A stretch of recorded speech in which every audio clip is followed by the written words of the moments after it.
In the updated version of the document, aggression against Russia by any non-nuclear state, but with the support of a nuclear state, is proposed to be considered as their joint attack on Russia. Russia will also consider the possibility of using nuclear weapons when receiving reliable information about a massive launch of means of aerospace attack and their crossing of our state border. This includes strategic and tactical aircraft, as well as cruise missiles and drones, hypersonic and other delivery vehicles. Russia reserves the right to use nuclear weapons in case of aggression, including if the enemy, using conventional weapons, poses a critical threat.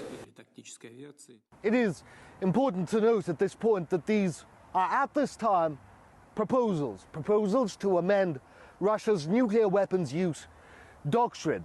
We heard from Vladimir Putin multiple scenarios in which the rules and regulations governing how Russia can use its nuclear weapons will change. The first scenario is if a non-nuclear power attacks Russia with conventional arms but poses a grave or critical threat to Russia's sovereignty, the Russian leadership will be able to use nuclear weapons to neutralize that threat. The second scenario and how things will change is if that non-nuclear power that is attacking Russia is aided, supplied, abetted by a nuclear power, then that nuclear power will be considered a party to this conflict. So a joint attack on Russia, which will mean Russia will be able to use nuclear weapons both on the non-nuclear power and the nuclear power that it will consider attacking it.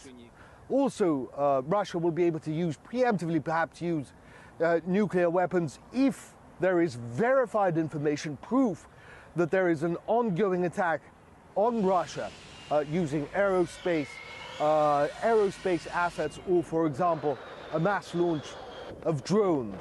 Again, I must mention that these are, at this time, are proposals on how Russia's first use of nuclear weapons, its nuclear doctrine, will change. Nevertheless, this is a stark warning to the West, the latest in a slew of such. Previously, Vladimir Putin had come out and said that if advanced Western missiles with great ranges are supplied to Ukraine and used against Russia for strikes deep into Russian territory, then those countries, the United States perhaps, or Great Britain or France, which supply Ukraine with extended range missiles, that they will be complicit in an attack on Russia. Russia has brushed off their arguments that they merely hand these weapons over. Russia says it has evidence, and there is no way that Ukraine can plan, launch, and use these weapons without without NATO troops being involved,